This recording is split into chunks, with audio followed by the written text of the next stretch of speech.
This video is sponsored by Raid Shadow Legends, more on them later. Hey, you gotta say that fans of fighting games are eating well at the moment. Street Fighter 6 came out last year and is still really impressive. Mortal Kombat 1 is having all sorts of wild guest characters, and we can't forget about Tekken 8. Striding into the picture as the first new Tekken game for nearly a decade and instantly marking itself as an all-time series highlight. Obviously, now's a really good time to rank all the Tekken games since the iron is scalding hot and its stock is high, so I can talk about this franchise at a time of strength instead of having to look over some crappy recent games and get all misty-eyed for the good old days. Or maybe, Tekken has been good for a really long time? And although it can't quite match Tekken for longevity, I do know of another stellar video game that has been amazing for a really long time, and that would be Raid Shadow Legends, the sponsors of today's video. This game has been going from strength to strength for the last 5 years, and with it having recently celebrated its birthday, there's obviously a ton of events and fun activities going on right now. And indeed, there's been new features releasing very frequently, like the Cursed City where you can earn some valuable rewards, and a free mythical champion for clearing stages, and the live arena for some real-time 4v4 against other players. Evidently, 5 million active players kind of speaks for itself, but if you still need convincing, Raid are also giving away a ton of free stuff to celebrate its birthday, including everything you see on screen now, and you can even use the code FESTIVAL5 to get some other nifty rewards and the epic champion Tayrell. I like his mask. All of these bonuses are available right now by downloading Raid via my link in the description or by scanning this handy dandy QR code. So come find me under the name RabbidLuigi, join my clan RabbidLuigis, and we'll be legends together. I will see all of you on the battlefield. Anyway, a bunch of guys punching each other, usually without shirts on. It's always fun to have a look around the worst games in a fighting game franchise, especially one as prestigious as Tekken, since for all its qualities, it's encouraging to know how and why its low point came about. I had genuinely never heard of Death by Degrees before researching this video, but it's a spin-off game starring everyone's third or fourth favourite Tekken character, Nina Williams. Strange idea that is most likely demographically motivated, which Death by Degrees' box art seems to support, and to its credit, this game does try to do something interesting with all of the bone-breaking stuff. These predate Mortal Kombat's X-rays by about 6 years, but they're badly done since they only show on screen for a brief moment and they don't actually impact gameplay. A broken arm can still be used to fight with. Other than that, it's a poor game with a crappy camera and rough controls that map fighting moves to the right analog stick for no fucking reason. And you better believe that they didn't make another solo spin-off like this again, so at least they learned their lesson. I like to stay away from remakes and re-releases in these kind of videos since I'd prefer to not make something that is hours long and filled with the same 5 games that were remade a dozen times, but when it's a remake for a very different console, it's worth talking about. Tekken 3D Prime Edition doesn't contain any overpriced Logan Paul drinks, but it is an updated version of Tekken 6 released for the Nintendo 3DS. The conversion has been done very well, and the 3DS is able to run this game at a smooth 60 FPS, and with the 3D sliders cranked all the way up. But this version is criminally lacking in features. There's nothing to do outside of a decent local multiplayer mode and a horribly laggy online multiplayer that kind of makes the amazing conversion job a bit redundant when it's virtually unplayable online. Thank God Nintendo's Wi-Fi is better now that you have to pay for it. Another benefit of making these kinds of videos about entire franchises is that we get to see how many of these games are still playable all these years later. Worryingly, we're 3 games down and we've already found a game that is no longer playable, since Tekken Revolution was a free-to-play digital-only release that came out in 2013, and you know how these things work by now. As soon as Bandai dropped support for it in 2017, it was taken down from storefronts and it's no longer available. It was okay. Slightly plagued by a pay-to-win model that made online play kind of impossible without shelling out money, but you know, it's not completely terrible. Just chalk it up as a sign of why digital preservation is so important. If you had to ask me, I reckon the worst mainline Tekken game is probably something like Tekken 4. I should preface that claim by saying that none of the numbered Tekken games are all that bad, and it's actually quite impressive that Bandai have kept the standard so high for so long. Still though, the show must go on and Tekken 4 deserves 12th place because it made a lot of changes that upset a lot of people. It stripped the character roster back and took out many fan favourites, and it also messed around with how the characters move. It's all so clunky and slow, and the stages have these inclines and ceilings, and it's like the devs decided to ruin everyone's fun for no reason. Tekken 3 wasn't like this, and Tekken 5 went back to normal, so what the hell happened here? I think the best way to talk about and possibly remember Street Fighter Cross Tekken is that it was nowhere near as good as it should have been. You can't cross over two gargantuan fighting game franchises like this and come up with something so mediocre. It was always likely to be an uphill battle as soon as people found out about the on-disc DLC, which I feel like isn't such an issue these days. Maybe we're just numb to terrible industry practices. But when you also consider the hideous gem system and the fact that it was a compromise of both franchises without taking the best parts of either, it's not a great mix. Street Fighter fans wanted more Street Fighter, and Tekken fans wanted more Tekken, and instead, you've got a game that doesn't make anyone happy. It's a losing battle.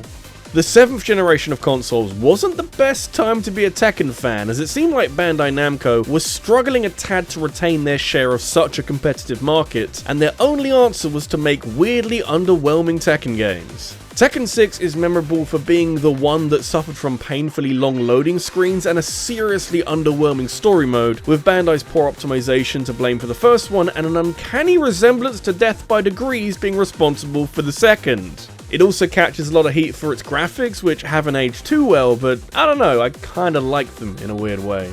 There's some nifty new ideas on display here, and it shows that Bandai were willing to experiment with their big fighting franchise, but not all of it worked out. It did sell well though, and it brought fans on side for later Tekken games, so I guess long term it was the way to go. Especially with all that customization. Listen, I know it's one of the most successful handhelds ever made, but every decently old franchise seems to have had at least one game released for the Game Boy, and most of them are pretty decent. Tekken Advance feels pretty damn close to what Tekken felt like on mainline consoles at the time, and it's really impressive what developer 8ing were able to achieve here. To be fair, they've also got credits for Pikmin's 3 and 4, so at least this talent was eventually acknowledged by Nintendo. Tekken Advance uses some faithfully translated sprite work instead of 3D models, but they're doing a pretty amazing job of replicating the experience of a home console Tekken game.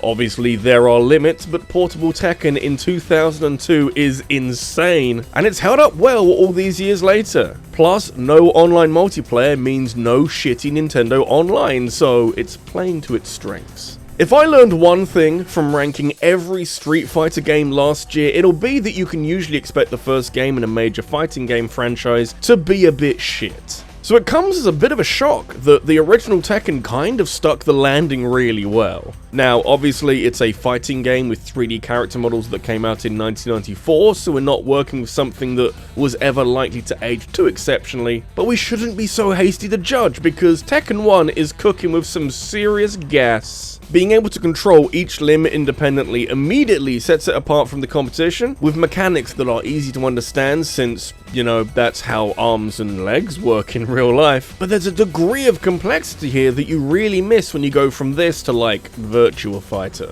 It also deserves a huge amount of credit for making the conversion from arcades to PlayStation 1 so perfectly, which absolutely wasn't a guarantee given its unique control scheme. Tekken would likely have found some significant success if it stayed an arcade exclusive, but this opened up the floodgates for all the money to pour through, and that's success by all metrics. As the most recent Tekken game released until very recently, Tekken 7 is unsurprisingly angled towards gathering in as many new players as possible. This is perfectly understandable and justified given that it went on to sell nearly 12 million copies, but the ways in which it sought to attract new players were a bit of a mixed bag. The good, like the new mechanics, helped to make Tekken 7 significantly more beginner-friendly than Tekken 6, for example, and rage arts and power crush moves are reminiscent of other ideas from other games that are integrated within Tekken 7 without completely breaking the game. The bad is that Namco struggled to balance a lot of the characters in this game, with a small handful being obviously better than others, and the huge playable roster being a little too challenging to handle. A great mix of both good and bad would be the 2D characters, where we've got guest fighters like Akuma from Street Fighter and Geese Howard from Fatal Fury, which is awesome, and I love how they play like they do in their respective franchises, but their styles don't mesh well with how Tekken 7 works, and they were a little overpowered in online play. Still though, you can't argue with results.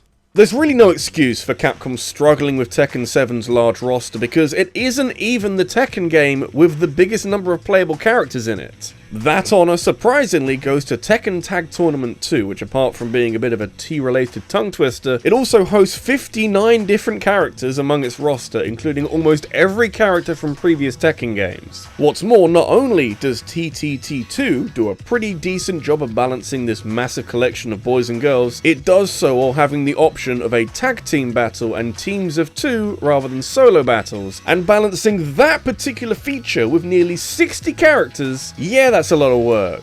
This is a good game. It balled out of control in the arcades and got multiple console ports, including the Wii U, but even that version couldn't dilute how solid a Tekken experience this is. I wish there was more of a single player and a stronger online mode, but maybe this is just left over from when it was an arcade game. Still though, if you want a pure Tekken experience, you'd struggle to do better. Tekken hasn't quite had the same volume of re-releases as something like Street Fighter, so I don't have to work too hard to find the best version of each game. I get that arcade versions have had various updates and the newer console releases get patches pretty often, but apart from that, there's rarely anything extra. Tekken 5, however, ended up doing so well for itself that Bandai Namco put things into a very high gear for Tekken 5 Dark Resurrection, which functioned as both an upgrade to Tekken 5 and also a really strong version of the game to port onto the PlayStation Portable. The PSP is my primary exposure to Dark Resurrection, and honest to goodness, it's one of the best on-the-go fighting games ever made. You lose nothing by moving Tekken 5 to the PSP with a buttery smooth framerate accompanying the already highly refined combat and a raft of new stages and balance changes. The PS3 version of Dark Resurrection is also good and preferable for its more stable online play, but if Tekken Advance deserved credit for replicating mainline Tekken so well, then you better believe Dark Resurrection deserves it even more somehow. Tekken Tag Tournament 2's party piece of having basically all previous characters in the same game was put into motion by the original Tag Tournament, which was intended as a pivoting point between Tekkens 3 and 4 that would celebrate all of the original trilogy's characters by somehow cramming them all into one game, where you can switch between the two of them on the fly. Tekken Tag Tournament may have started life as a bit of a technical experiment to test out new hardware, but it quickly set about revolutionizing Tekken and giving the world a glimpse of what the future of this franchise could be. Like its sequel, it's a little light on extra features and is so clearly hard focused on multiplayer punching and kicking that it ends up feeling a bit barren on extra stuff, but that's hardly a negative when the end result is just more refined Tekken. And considering the game this followed, that's one very polished diamond. Tekken 2 is 100% the game it needed to be at the perfect time. Despite the success of Tekken 1, Bandai didn't rest on their laurels, and although it didn't uproot too many conventions, Tekken 2 was able to improve on the first game in basically every area. That's the thing, Tekken 1 was a very unique fighting game for the time, so it's important that Tekken 2 made improvements without messing around with all the cool things. And thanks to improved animations and better lighting and more detailed backgrounds, you've got an all-round better experience while fighting as these characters. It's a lot smoother than Tekken 1, which also serves to make it more of an inviting experience for newcomers, and that's before you even consider all of the new characters, including at least 2 genetically modified animals. This is where you can feel the Tekken identity start to take hold, and it's very unserious when it wants to be. All the best franchises are. Which brings us roaring all the way back to the hot mess that we call modern day, and Tekken 8 unsurprisingly ranks very highly, even when we're comparing it with some seriously important and iconic video games. Bandai took their time with this one, both with the near-decade gap to Tekken 7, but also the number of live playtests to ensure that no nonsense would happen on launch day. The big thing with Tekken 8 is that the combat is now shockingly aggressive, not in a Mortal Kombat snapping you in half kind of way, more so in a way that kinda reminds me of how Bloodborne worked. You're rewarded for a more proactive playstyle since you can unlock the heat states and get access to additional chip damage and modified movesets. Unreal Engine 5 is working hard to make fighting even more cinematic than ever, and the new destructible stages are a lot of fun to mess around with. The graphical redesign has been a resounding success, and it's helped to place Tekken right at the top of the tree in a very competitive fighting game market. My one tiny complaint is that they've obviously kept certain characters aside for the DLC, and that's kinda scummy, especially since the current roster is obviously a little bit lacking, but you come back in a few years and that won't be a problem. It'll just be a whole heaping of the good stuff. This whole list has been a wash since the start, because my first experience of Tekken was actually with Tekken 3 when I played it years ago at a friend's house on the original PlayStation. In a weird way, I'm almost nostalgic towards Tekken 3 since it's the game that first comes to mind, but I need you all to know that nostalgia doesn't have to do much heavy lifting at all here. In fact, for a game that came out in 1997, Tekken 3 has aged like the finest wine that you could have imagined. The sort of shit that you have to take out a mortgage with the bank to afford. Tekken 2 already refined the hell out of this new 3D style of fighting, and so Tekken 3 had the perfect platform on which to build its dynasty, with sidestepping into the third dimension being such a significant move in the right direction. You pair this with faster combos and a more balanced approach to gameplay, including lower jumping so you can't just leap over everything your opponent throws at you, and you've got a damn fine recipe for basically every 3D fighting game that followed this. And the best part is how effortless it looked to pull off. Bandai Namco basically had no competition at this time because they'd improved so much with every new Tekken game, and Tekken 3 was this unbelievable peak that none of their rivals could even fathom. We will never get a Tekken game like this ever again because frankly, we can't make such a leap in one go. We've already made the wheel round, what else can you do? And that's all the Tekken ranked. What do you think? Is there a game you'd have at number 1? Let me know in a comment down below. And if you enjoyed the video, make sure to leave a like and subscribe for more, and hit that bell for notifications of every new upload. The last video I made was about bad games with amazing graphics, so make sure you check that out. And I also want to thank my top supporters on Patreon, including the Green Scorpion, Sarah Malion, and Scott Riker. Thank you for watching, and I'll see you in the next one. Take care.